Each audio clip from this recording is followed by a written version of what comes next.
बेटा बेटी आप हम दुनिया जमाना को लोग पैदा करलन काहे बदे,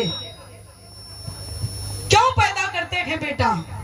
अपने आखिरी वक्त के लिए बेटा पिंडदान दे दे, ब्रह्मभोज करा दे, चिता में आग लगा दे, मुखाग्नि दे दे, हम तर जा यही लिए ना। लेकिन जब वही बेटा बड़ा होकर के नालायक निकल जाएगा तो भला कोई माँ बाप क्यों बेटा पैदा करेगा? इसी बात पर वार से सुनना है उस्ताद की ओर से बात द्वापर जुग की रही, द्वापर के बाद सुनना है। लेकिन हम जो आप लोगों के सुनावे जाथिला ये कलयुग का साक्षात प्रमाण कहानी, घर घर की कहानी, हर घर की। पुरनिया कले ऊंचवा पर से देखा घर घर एक लेखा।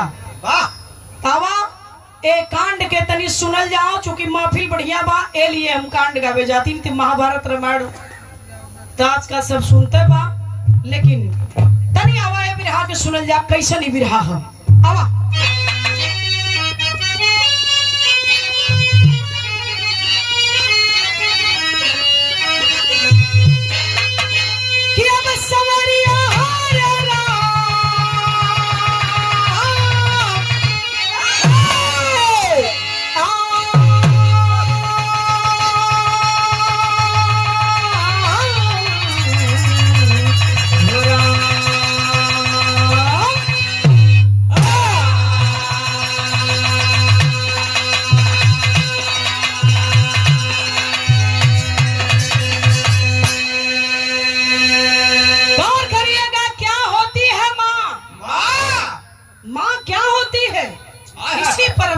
ने भूमिका लिख दिया।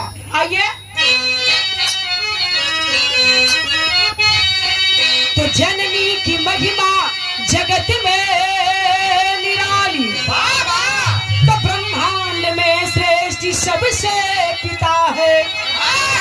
सुवन के जन्म से लय अपने मरण तक, अरे ललन के जतन में ही जीवनी बिता है। अरे सुनिए सुनाती हूँ अनमोल गाथा, पिता पुत्र की अद्भुत कहानी। मरी जा रही आज इतनी मानवता, सिया राम आंखों में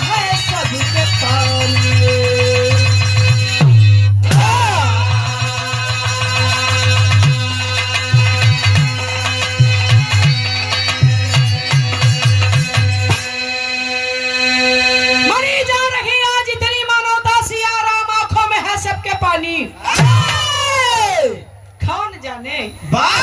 कौन जाने किस पल में किस घड़ी में क्या हो जाए भैया। इस जिंदगी का कोई भरोसा नहीं गए। अब तो और भरोसा मत करा जे डबल टिबल डोज लगवा लेने हो। कोरोना काल का टीका एकदम भरोसा मत करा, चट्टापट में लोग जात हो। हाँ बाबू के नाम से यही कृष्णा मुन्ना है, इन्हीं के नाम पर ये प्लांट है आरो का, कृष्णा आरो प्लांट। अरे बार लीची जीवन में हमेशा तरक्की होखे। अवा विराम में क्लाइन गीत मास्टर कौन गीत बा?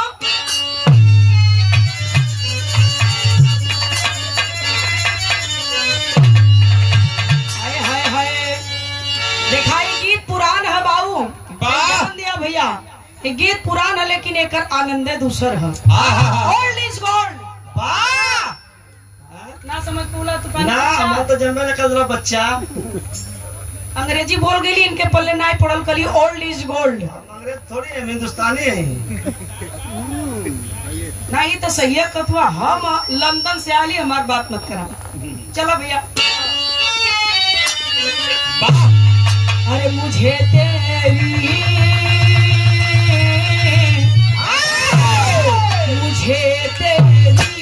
मोहब्बत का सहारा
कब क्या,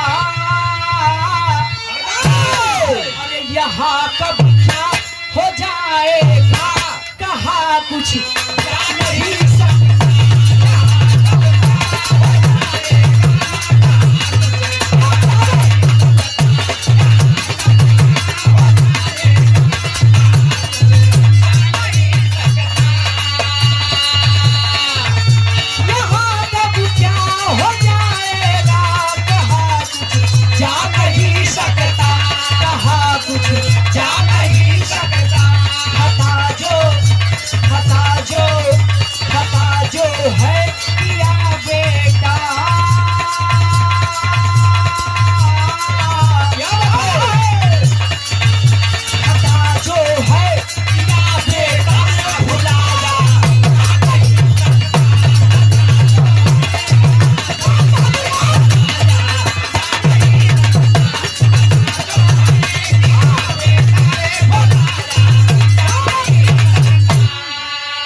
नहीं सकता।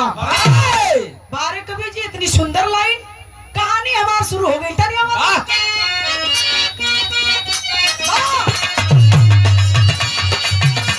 कहानी शुरू हो गई हमारी साथियों,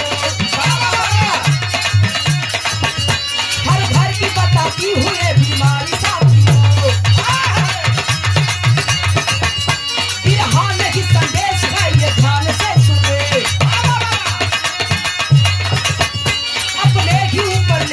अनुमान से सुने, कर्नल लखनऊ के सूरज भान निराले, तारा की पत्नी बच्चे दो लाड से पाले,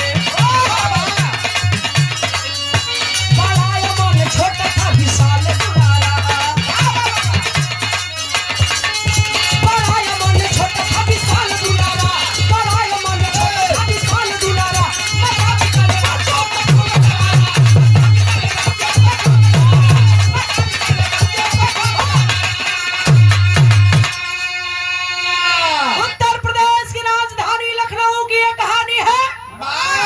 लखनऊ में रहे वाला बाबू सूरज भान जी।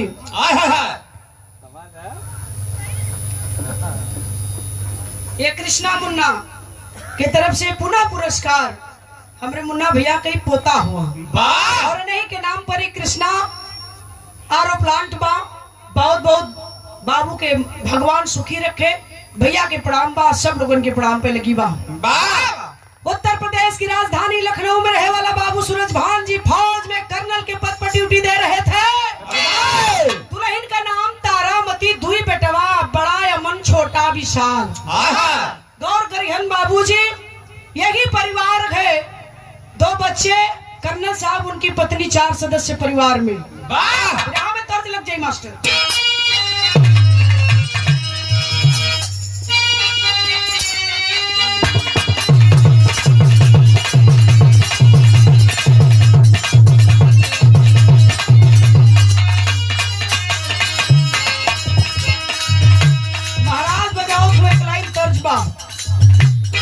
कौन वाली हवा अब भैया तर्ज बड़ी बेजोड़ बा। कौन दुल्हन का दुल्हा रेलगाड़ी चलाओ तो लोगों पायलट रहलन। भैया हमारे रामा यादव जी नवापुरा की धरती से 101 रुपया बहुत बहुत प्रणाम बा। रेलवे में पुलिस में कार्यरत है कैलाश नाथ यादव नवापुरा, 101 रुपया आपकी तरफ से तरजियो हुआ है रेलवे के ड्राइवर वाली। 4-6 महीने साल भर पे ए बच्ची दुल्हन का दूल्हा जब घरे आवे तो दूल्हा देखा मेहरारू मर्द भगवान जोड़ा बनूले में पर्दे अंदर सब बा। मेरे रुआ देखलस एक दिन, संतु महाराज 2 दिन, 3 दिन मेरे अंदर, चौथे दिन चिहू के कल ये कौन हरकत हो, तो ये कौन हरकत मेरे रुआ कलस की आदत छोड़ दा, नहीं तो ठीक ना पड़ी। वाह कौन केर लगावत हुआ ई हनुमान के तो से कोई पूछला सा बता बहुत जानकार हुआ तू गेर बदले का ए भैया वाह मेरा कलश की सुना ये आदत छोड़ दा ठीक है मर्दा कला की अभी कुल ना होई जवन होगा तो होगा वाह काहे का करे मेरा रल करिया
अरे सॉरी बाबू माफ करिए थाई लाल यादव बाबू हमरे अकेलवा पाही से 200 रुपया पुरस्कार दलन और पुष्पहार के साथ वाह बाबू के बार बार प्रणाम चरण में बा बहुत बहुत प्रणाम पहले की बा आशीर्वाद के काम में बाबू हां भुला गेला भुला गेला हां घरवा उलट गेला ना पैसा अच्छा हां बाय कहे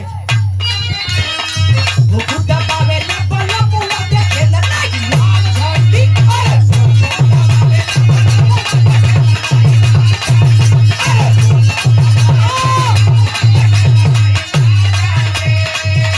और दा तर्ज फर्ज पे आ जा बाबू सजावे ना सपना वाला लल्ला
हिंदुस्तान में ना अमेरिका विदेश में नौकरी लगल एक लड़का ना दोनों लड़को अमेरिका में नौकरी पाए गिला भैया तनी ध्यान दिया बड़ी दर्दनाक बड़ी करुण कहानी बा अब जब दोनों लड़का अमेरिका में नौकरी बोला तो बाऊ माई का गोड़ बहन भुइया परी ए वीरेंद्र गोड़वा छोड़ दा धरतिया छोड़ दे करने साहब कह रहे बाप रे बाप हमार दोनों लड़का विदेश में नौकरी पहुले हो तारामती को जमीनें छूट गई खुशी से फूले ना समात है बा खुशी काहे ना हुई आए हाय हाय पास पड़ोस गांव समाज हित नात रिश्तेदार जब सुनला कलर ये करने साहब दोनों लड़का अमेरिका में नौकरी पहुले कल तब कलर ठे पार्टी होए के चाहिए खुशी होया गम सब में सम्मिलित है हम कला पार्टी कला हाँ वो रंगदार पार्टी होई हाँ सादे सादे नहीं काम चली हाँ कला सादा नहीं कौन ना एकदम रंगीन चाहिए कला ठीक है भैया रंगीन ले ला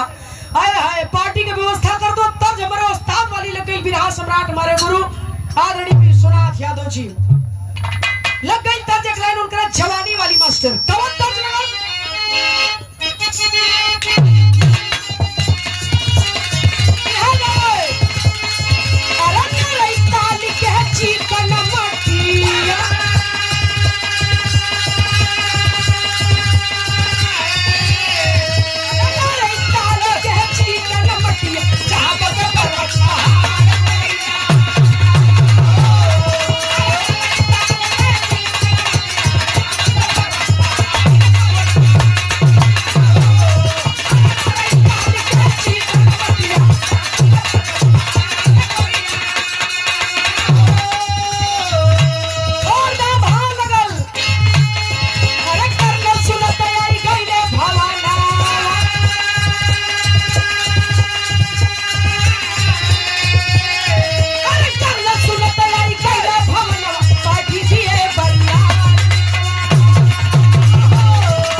आलीशान पार्टी शानदार पार्टी कर्नल साहब के दरवाजे पर चल रही है तमाम लोगों की भीड़ है यार वेज नॉन वेज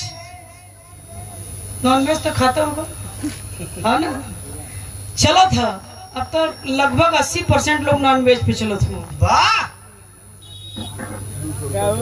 खाना खा दो बहुत नीक आदमी है वो बहुत नीक आदमी है वो मत पूछा हाँ। एकदम महफिल में ऐसा गोताए के बैठिया शेखर की एकदम आदमी जानी न पहिए कि कहाँ हूँ वाह क्या बात है पहलवान उस्ताद पा लगी आपके 500 रुपया पुरस्कार हमारे खाजा उस्ताद बहुत बहुत आपके प्रणाम पे लगी 500 रुपया आपकी तरफ से आप उदास मत हुआ हम अरे बाप मुन्ना भैया और न तनको डिस्टर्ब मत करा वो 1 नंबर कदमी हुआ 3000 उतरले हुआ कहना कि तो हाँ कुलदेव ना हम कल एकदम ही गलती मत करे उस्ताद के ढेर दिया हम कमो रही चली वाह बहुत बहुत आपके चरणों में प्रणाम बा उस्ताद का ध्यान देते तुम्हें दे थमोरी के देवाला यहाँ बा अरे कुट्टन दास अरे कुटनू मान जीता हाँ बोलिए मटरू भैया हमारे नवापुरा से 101 रुपया बहुत बहुत सब लोगों के प्रणाम पे लगी आशीर्वाद की कामना ता जिंदगी है बहुत प्यार बड़ा सम्मान मिले आप लोगों से बाबा गौर करिए ना मेरे भी रहा पर भैया मुन्ना भैया ठीक हो ना बैठ जाए कदम बस ठीक है चलो क्योंकि बहुत प्रेम से आप लोग सुनत हुआ यह हमारे लिए बहुत बड़ा धन है सच में भैया बहुत प्रेम से आप लोग सुनत हुआ इतना शांति से भी रहा है अब कहाँ लोग सुन पाओ थू पहली बार तो नहीं है सुन पाओ गारंटी है कभी जी वाह उस्ताद पहली पारी में इतना शांति माहौल मिली न पाओ थो वाह दूसरी पारी जात जब वो हार का 1 घंटा यार का 2.5 घंटा झेल लेते हुए लोग हाँ दे जुड़ा जा तुम लोग अब धीरे धीरे जुड़ात हो तो धीरे धीरे मुड़ी हाँ तनी हो तो लेकिन पहली पारी में इतना शांति माहौल ये हम अपने जीवन में पहली बार देखा थी लिए हम कांड गवाहू लगली है नहीं तम दूसरा कुछ गोले होती बहुत बहुत सबके प्रणाम पे लगी बाप अब देखा वो पार्टी में कर्नल साहब के व्यवस्था में कोनो कमी ना एकदम एक रेट के व्यवस्था चपल बा वेज नॉन वेज इतना ना हिंदी अंग्रेजी उर्दू उर्दू भाई साहब उर्दू का जानकार ना हो ना ही वो चूंकि भाई साहब के उर्दू से छुआई ना हो, न पल्ले ना पड़ी और न घुसकबा न करी। कौन सी उर्दू है? बच्चा भैया के बात बड़ा निक कला के उमन वो मिलत रहल ह ए भैया यार हिंदी अंग्रेजी उर्दू कुल वही महफिल में चलत बा, जेकरे जवन चमत बा अपन हिक भर उठावत बा। वाह ले आवा दावा दा आवा पैसा अभी हम जबले सीरियस ना आई तबले ले ले बता। बिल्कुल बिल्कुल कहला वाह बतिया लिया, लेकिन धीरे धीरे अब वही में व्यवस्था चलत बा, जेकरे जवन समय में अपन उठावत बा। अब यार करने साहब कोई महफिलिया में दो चार ठे अगुआ घूमे लगला। वाह बात यही बच गई, वाह चार ठे अगुआ घूमे लगला। अय अगुआ भाई कहाँ ना हुआ, बिना अगुआ के केहू को जोड़ा जल्दी लगल ना, या लगल तो फिर संभरल ना। वाह बीच में एक ठे बिचौलिया चाहला। अब वही में एक ठे चार ठे अगुआ घूमे लगला, घुला के मघई पान। मुन्ना भैया घुला के मघई पान वही चौरसिया के पान जिसे मघई लगावे ना, वही तरह मघई पान खा खा लोग अपन वही महफिल में लगना घूमे। केरो लइकवा के मम्मा केरो फुफ्फा केरो मौसा लगना, वही में मम्मा फुफ्फा अपन घूमे। करना साहब के लगना घेरा के हरो जाता घेर ले, हरो जाता घेर ले, वो हरो जाता घेर ले। भैया सुना का मरवा तनी महफिल सजरे उठावा लुप तो कर। लइकवा बियाह करे लायक हो गला, समय से कोई देते आ तो ऊपर ले नीचे ले कुल दाढ़ी बार पक जाई तब कर ब्याह खा। कलो भैया लइका हमार चिंता तो है, कलो अरे मर्दवा इतना हुआ क्या चिंता करी बाबा। कलो की लड़की बढ़िया मिली तो खोए दे। कलो लड़की एक नंबर का खानदानी रही से पढ़ले सुंदर बा, देवो लेबो करी विद्वानी हो बाबा। कलो तब तो लगा था कि लग जाई, कलो लग जाई तो कलो एक शर्त बा करना साहब करे शर्त बा। कलो का शर्त, कलो दोनों लइकन के संग में करो। सोचना कैसो गला खाली हो जाए। सितई भगत नवापुरा। आप हमरे सितई भगत जी नवापुरा के ऐतिहासिक धरती से 200 रुपया पुरस्कार है। बहुत बहुत प्रणाम, सबके प्रणाम पे लगी बा। अब करना साहब सोचना कि एक गेम खेली कि करब तो दोनों का करब ना लई, बस वही बतिया खत्म कर दे, अभी हम 2 साल बाद शादी करब। लेकिन कला कि ना तू शर्त रखला कि दोनों का करब तो हम दोनों का करवाई। चला दोनों लेकिन के संग में शादी हुई। अब बात से फिर अब चुके कि कहाँ है, बात से हट ना पहुना करना साहब बच गई ला। ए भैया हो दोनों लेकिन का शादी तय हो गई का डेट पर। ध्यान दिया भी रहा में करना साहब का दोनों लेकर अमन विशाल एक ही डेट पर दोनों की शादी तय कर दिए। करना साहब दोनों की बारात सजा कर लेकर गए और बड़ा शानदार बारात वापसी लेके गए, दूठे दुल्हन विदा करा के। सास तो सास होली कहानी एकदम शॉर्टकट लेके चले थिला। सास तो सास होली कली, अरे बाप रे बापा चांद नियर दूठे पतो उतरल है। हम दिखाई न दे तो बतिया हल्लुक हो जाई। लखनऊ का नामी मार्केट हजरतगंज गईली, दूठे सोने का हार बनोली, 1 2 भरे का 2.5 भरे का ना, 4 भरे का 2 ठे हार बनवली। अलिया के दोनों पतोहिन के मुंह दिखाई में कखे दे देली।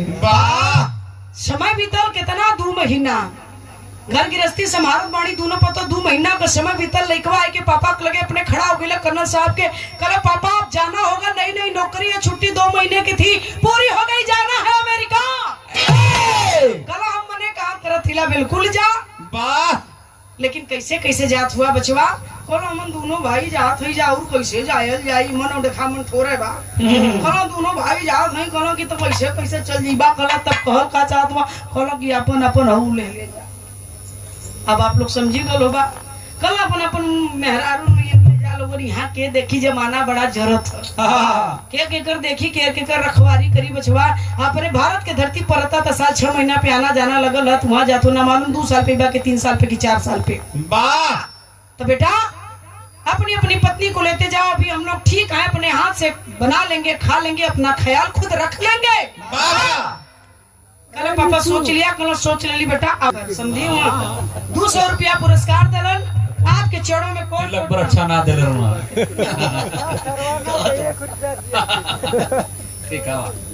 जाए दबाव का करबा। ए भैया कल की अच्छा ठीक है बेटा जाओ, लेकिन आते जाते रहना। कल ठीक है पापा, दोनों लड़का चल गए अमेरिका, अपन अपन मेहरारू लिया के ध्यान दिया, तर्ज लग गई मास्टर।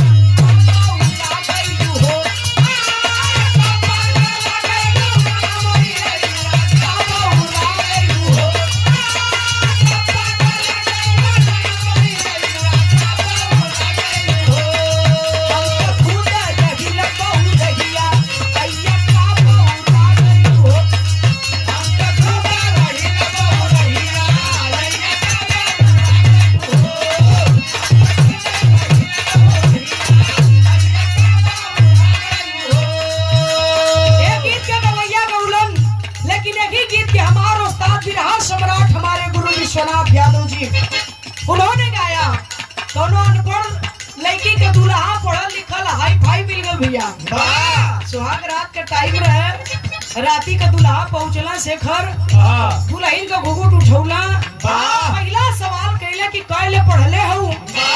कोई घुघुट के अंदर से हाथ निकलस और निकाल के कले देखा दिलन रामासरा इनकर तनी मुंह देखा।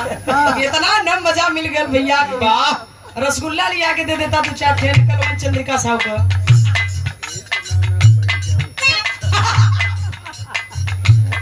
अंगूठा दिखा दलस, कलश के अंगूठा छापू कलम।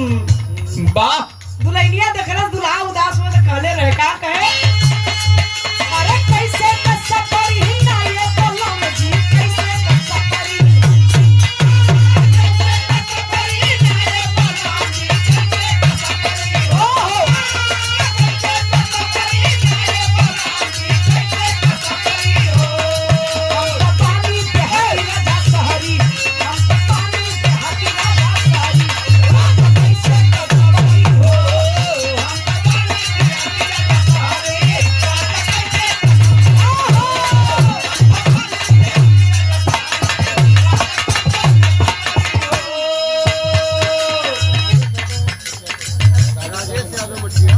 राजेश यादव भैया हमारे मठिया पर से 101 रुपया पुरस्कार है, बहुत बहुत प्रणाम बा। लेकिन जवाब देहलन दुल्हा बाबू शादी करा दिले हुआ, अब तो निभावे के पड़ी, बाबू का मर्यादा है। कहे राजवाब देहलन, अरे चालू हो जाइबू ना मोरी रनिया, चालू हो जाइबू, चालू हो जाइबू ना मोरी रनिया, चालू क्या बात है, चालू हो जाइबू ना मोरी रनिया, चालू हो जाइबू।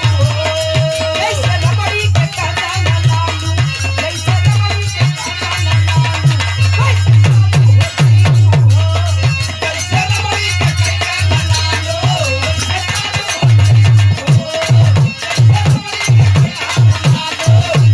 चालू हो जाइबू।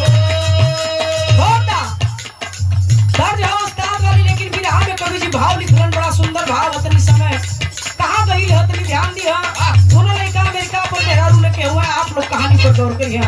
कहानी न छूटे तर्ज बताओ में। अरे बीते समैया ना मोर भैया, बीते समैया हो, बीते समैया ना मोर भैया, बीते समैया भैया बोलो, बीते समैया ना मोर भैया, बीते समैया हो। माई बाबू का अइली बुढ़ैया, माई बाबू का अइली बुढ़ैया, भैया बीते समैया हो, माई बाबू का अइली बुढ़ैया, भैया बीते हो से कोई बची ना।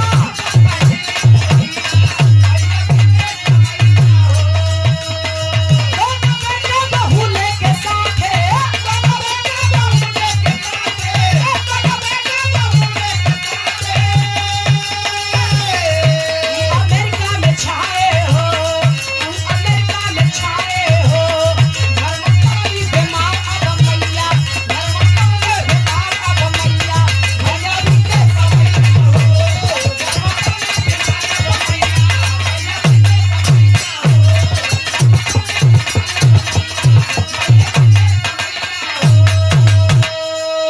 समय बीतल, दोनों लड़का अमेरिका हुआ, धीरे धीरे 8 बरिस का दिन बीत गल, एको बार माई बाबू से मिले बदे घरे ना आइले। हाय हाय हाय ध्यान दिए जौन माई बाबू पढ़ौना लिखौना अमेरिका तक पहुंचौला, नौकरी लगल, ब्याह शादी कैला, एतक से एतक बड़ा बनौला, अमेरिका गेला, 8 बरिस हो गल, माई बाबू से मिले ना आइला।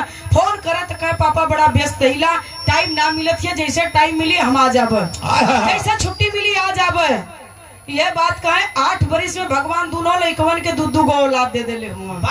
माँ तो माँ होती है। दुनिया के लोग कहला कि अमृत का धार कोई कितनो पियाई एगो माई बिना, अब कैसे आई करे जवा जुड़ाई है पंचो एगो माई बिना। अब कर्नल साहब के पत्नी तारामती अपने पोता के मुंह देखे बदे, गोद में खिलाओ बदे तरसा लगली। लोग कहला कि मुरवा से ज्यादा सुतवा प्यारा होला। अब कर्नल साहब के पत्नी तारामती कली का हो नन के गईले 8 बरिस का दिन बीत गलो, नालायक के शर्म ना लगत हियो। चल जा माई बाबू से मिल लेवल जा और लड़का भैल हो तो उन्होंने हम गोदी में खिला लेवल जा। फोन करा, फोन कैला कला रे पापा परेशान मत होइए, जैसे कि छुट्टी मिल जाएगी हम दोनों भाई सब परिवार सहित आएंगे। यह बतिया कह के टाल दे, 2 साल के दिन और बीत गल हो भैया, लेकिन दोनों बेटवा पतो कोनो घरे अभी लखनऊ अमेरिका से अइलन ना। माई अपनी बेटवा का पतोही का पोता पोती के इतना चिंता कैलिन, पकड़त है ना सीटी देवे लगत है। आखिरकार इतना चिंता कैली कि बीमार हो गई। वीरेंद्र डॉक्टर रोग का इलाज करल, दवाई दिल, लेकिन चिंता का इलाज डॉक्टर भी ना कह पावलन। इतना चिंता के लिए कि बीमार हो गई, हॉस्पिटल में भर्ती है।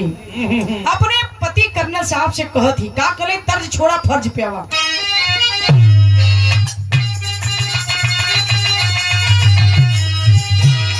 अरे माई कहेले हो लाई दाल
संसार।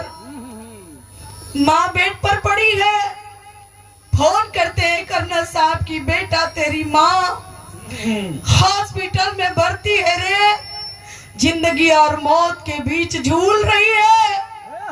हे बेटा कुछ हो जाएगा तो जीवन में मुंह नहीं दिखा पाओगे, मेरे सामने नजरें नहीं मिला पाओगे। यहाँ तक कि डॉक्टर की दवाई भी काम नहीं कर रही है। डॉक्टर का कहना है कि बेटों की चिंता गई ने, अगर वो आकर इनके समक्ष खड़े हो जाएं तो ये बिना दवाई सुई के ठीक हो जाएंगी। हाथ जोड़ रहा हूँ बेटा, अपनी पत्नी की जान की भीख मांग रहा हूँ, मेरी झोली में मेरी पत्नी की जान बख्श दे बेटा। एक बाप तेरे सामने दामन फैला करके भीख मांग रहा है। मेरी पत्नी मर जाएगी बेटा, काश मैं उसे बचा सकता, तुम लोगों की चिंता उसकी आंखों से हटा सकता, उसके दिल से मिटा सकता। आजीवन फौज में कर्नल के पद पर मैं तैनात रहा, कलेजा पत्थर का कर लिया, लेकिन आज अपने बेटे के सामने रो रहा हूँ। बेटा कहता है कि पापा व्यर्थ में चिंता कर रहे हैं, मत घबराइए, 1 हफ्ते का मोहलत दे दीजिए, माँ को दवा कराइए, हम दोनों भाई सब परिवार आएंगे और माँ से मिलेंगे, माँ को कुछ नहीं होगा। आश्वासन देता है बेटा, कहे कि ठीक है बेटा 1 हफ्ते का। कहा हाँ पापा 1 हफ्ता संभालिए, हम छुट्टी अप्लाई कर रहे हैं, टाइम तो थोड़ा लगेगा, टिकट निकालेंगे, अमेरिका से आना है पापा, मत चिंता करिए। हाय हाय हाय 1 हफ्ते का टाइम दे दिए कर्नल साहब, 2 हफ्ते का दिन बीत गया साहब, लेकिन बेटा नहीं आया। 15 दिन का दिन बीता, बेटा नहीं आया। वाह 16वें दिन तारामती कर्नल साहब की पत्नी दुनिया छोड़ देती है और मरते मरते अपने पति कर्नल साहब से अपने बेटों के लिए 2-3 लाइन का संदेश देकर के मर जाती है। उसी बात को कहने के लिए कर्नल साहब फोन करते हैं अपने बेटे को अमेरिका में और कहते हैं वह संदेश क्या था, जरा गौर करेंगे। आज के जमाना, आज के जनरेशन का भी रहा के द्वापर त्रेता दिखले रहल, लेकिन आज जो घटित हो रहा है मैं उसको गा रही हूँ, जरा गौर करेंगे। और ये 500 रुपए का पुरस्कार ऑलरेडी हमारे गार्जियन नवापुरा के शानदार प्रधान, विगत कई बार लगातार प्रधान है हमारे आदरणीय आप पन्नालाल यादव प्रधान जी, आपके चरणों में कोट कोट प्रणाम के उपस्थित आप सबके प्रणाम। मास्टर भैल का तनियावा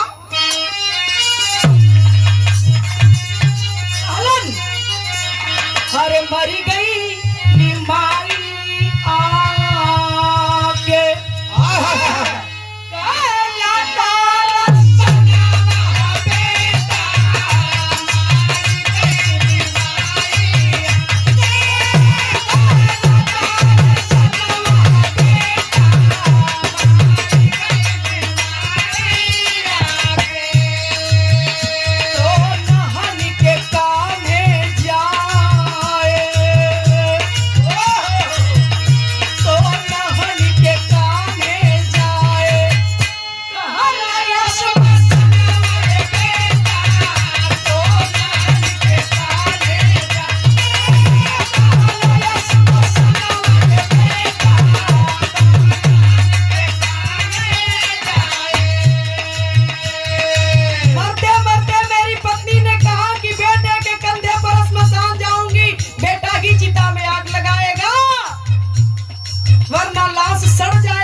कोई आग नहीं लगाएगा।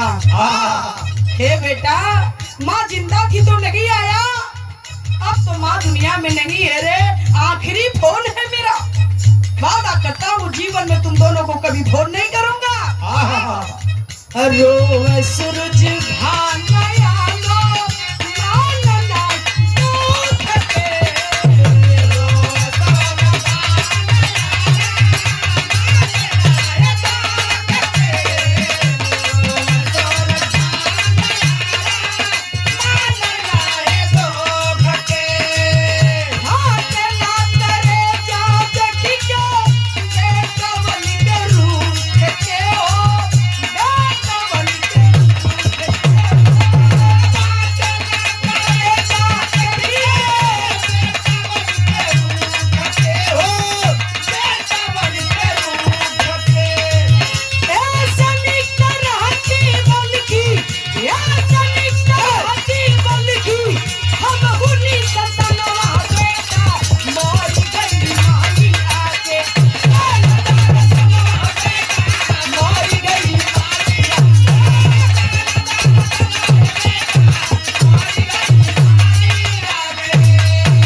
इतना बात कह करके कर्नल साहब फोन रखते हैं कि अब दोबारा तुम दोनों को कभी फोन नहीं करूंगा, आना है तो भी बता दे और नहीं आना है तो भी बता दे। बेटा कहा कि पापा फोन रखिए आ रहा हूँ। टेरी लगाओ महाराज। अरे रटनवा माई लाल के करत, अरे रटनवा माई लाल के करत, बेटवा के वियोग में तदी हलक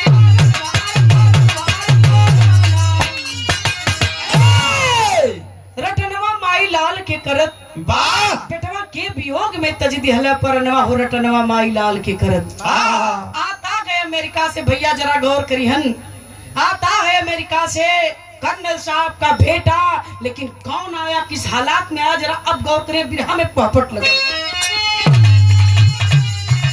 कहानी बोल रहे तब विशाल धैर्य फ्लाइट गए, अरे आई अपने भारत में, अरे देख ले दुआरे मुंह पड़ल बम्बई अपने भारत में।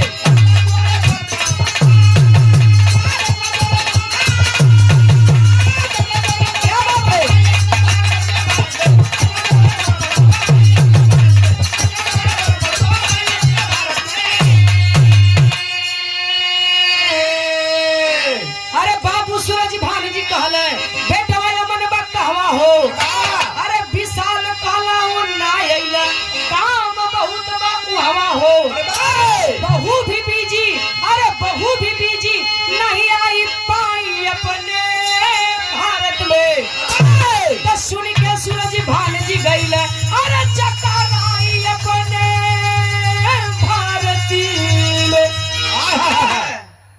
ध्यान दिहन बाबूजी, अमेरिका से कर्नल साहब का छोटा वाला लड़का अकेला सिंगल विशाल आया है।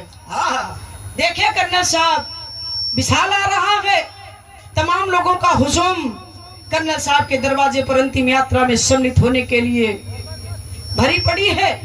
अकेले कर्नल साहब का बेटा छोटा वाला विशाल आ रहा है।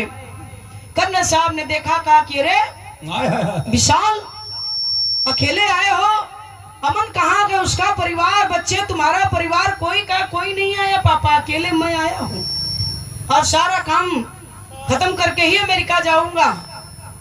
कल वहां कुल ठीक तो है ना, देखा बाप का प्यार, मेहरारू मरल बा, लाश पड़ल बा, लेकिन बेटवा से पूछो तो कि वहां कुल ठीक है ना, कोनो दिक्कत? कल ना पापा वहां सब ठीक है, कोई दिक्कत ना कर। तब कहे ना आयल? अरे माई मरल है, आज ना आयल तब कब आई?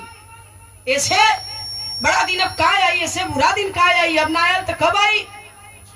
कल पापा चिंता मत करा, कुल काम कही के हमें इकट्ठे अकेले जाओ, मत चिंता करा, अकेले आया लीला, चल जाओ और सारा काम निपटा के जाओ, कुछ छोड़ के ना जाओ। कर्नल साहब कलन की बेटा, वो तो ठीक है, लेकिन एक बात मुझे खटक रही है। कल लइकवा की का, कल कि तू आवे लगला तो कुछ कहलस ना?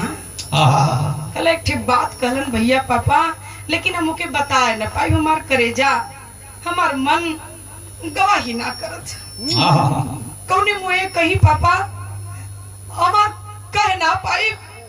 कल पागल हो गल हुआ, तार बाप हिला, आप लोग भी कोनो बेटा बेटी का बाप होइए, लाइन के जो हम कहे जातिला, मालिक ना करे कि किसी के साथ ऐसी भी घटना घट जाए। हे विराज सुने वाले बाबू, करेजा मुंह के आ जाला, ऐसा जब घटना घटेले समाज में, हम आप बेटा बेटी पैदा करते गए बड़ी उम्मीद बड़ी आशा के साथ, लेकिन उसी उम्मीद पर जब पानी फिर जाए तो तकलीफ बहुत आत्मा को ठेस लग जाती है। कर्नल साहब के आंख से झरझर झरझर आंस चला था। कला फौज में कर्नल के पद पे रली, बड़ा आली तूफान सहले इला, देखले इला, सुनले इला रे, बोल का कलश नालायक ना आयल, माई मरल ये जब ना आयल तो कहलस का? कल पापा हम जब आवे लगली तो भैया हमसे कहने की है विशाल, माई मरल ये तू चल जो, जब बाबू मरियन तो हम चल जा। यह कह के हम भैया भेजलन है पापा, और हम आए लीला सारा कमवा कही के पूरा कही के तब्बे जा। कल की अरे ऐसे कल सा, कलन की हाँ पापा, यह कह के भैया हमके भेजले हुआ, सारा काम निपटा के जा पापा, मत चिंता करा। बाहर कर्नल साहब सुने के बात को कलेजे पर तीर की तरह जाए के लगल, जितना मेहरारू के मरले का दुख ना हा, उससे कई गुना दुख ये बात पर भैल की बेटवा हमारा इसे कह दलस, माई मरले तू जो भाऊ मरियन तम जा। इस सुने में छोट लगत बाबू, लेकिन दिल पर जइहा तो एक बार सोची हाँ कि आई ले नितुआ सारनाथ से गावो पगली, जोने के गवैया कुछ कलाकारों के पागल कहलन बाबा, वो पगली आई ले सारनाथ से गावो, वह गौले से तनी पर मंथन करिया, हमरे